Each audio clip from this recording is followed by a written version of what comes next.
Muling nagpulong ang Local AIDS Council ng lungsod para sa ikatlong quarterly meeting nitong September 4 sa New Government Center. Dito inilahad ng City Health Office ang nakababahalang patuloy na pagtaas ng bilang ng kaso ng HIV, partikular na sa mga edad 15 to 24 years old. Kasalukuyan ng lalawigan ng Bulacan ang may pinakamataas na HIV cases sa buong Central Luzon, habang ang San Jose del Monte ang may pinakamataas na bilang ng naitalang kaso sa lalawigan base sa huling tala nitong Pebrero ngayong taon. Ayon kay City Health Officer Dr. Rosel Tolentino, awareness o edukasyon tungkol sa human immunodeficiency virus ang kinakailangan pang palakasin upang malabanan ang patuloy na pagkalat ng sakit. Ang kailangan natin dito ay ang pagtutulungan. Dapat aware tayo kung ano ba ang sakit na ito. Ma-overcome din natin yung stigma. Magkaroon ng culture or environment na HIV is being known to everyone. Lalong-lalo na tungkol sa kung paano natin maiwasan,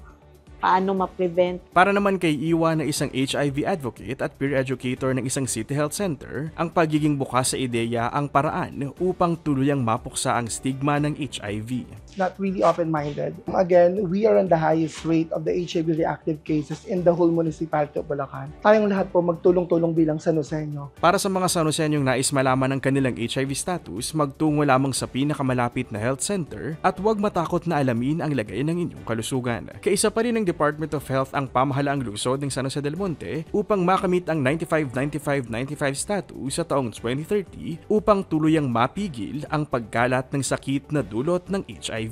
Kasama si Brian Ocampo para sa Balitang San Joseño, ako si Jeff Andrade, Public Information Office.